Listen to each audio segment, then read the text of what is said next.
Yo, I'm Mr. Chavline. Yo, TK. What's your property? IRT. Daisa bosi kugira. Daisa bosi kaira mama. Kutinu jawana no jida. Yo. Daisa bosi fungira.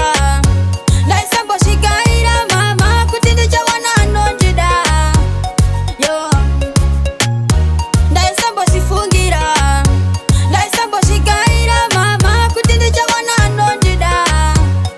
Yo. Kuva kama kandi zwara mama. Vaichandi sari dzapa kutamba. Kana sekundiona vaitoshiramba. Ndaiskana kazvivarira mumba. Kana kudya ndaichambotadza. Zvinhu zvaitondirwadza.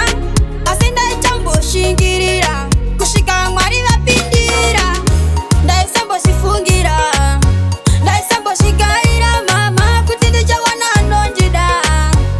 Yo. Ndaisambozvifungira.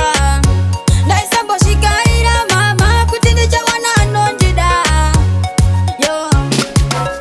Munhu wese aisada kundibata. Hapana kana aida kudyira plate ndaidyira. Vanhu vese vaitondikwata. Netiweki vaitoikata. Ndaitamanyaka zvinhu zvakaneta. Kumaraini vaisandiketa. Misodzi yangu yaishaya nopukuta.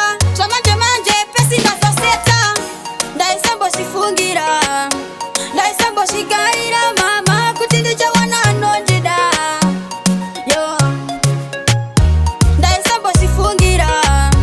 Ndaisambozvigaira mama. Kuti ndichawana anondida. Yo. Kubva pamakandizvara mama. Vaitondisarudza pakutamba. Kana zvekundiona vaitozviramba. Ndaiswera ndakazvivarira mumba. Kana kudya ndaitombotadza.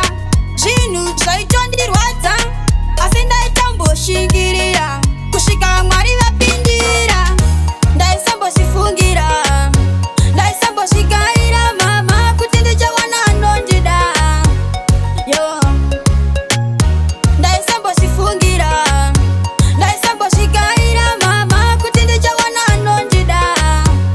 Yo. Daisa bosi kugira. Daisa bosi kaira mama. Kutinu jawana no jida. Yo. Daisa bosi kugira. Daisa bosi kaira.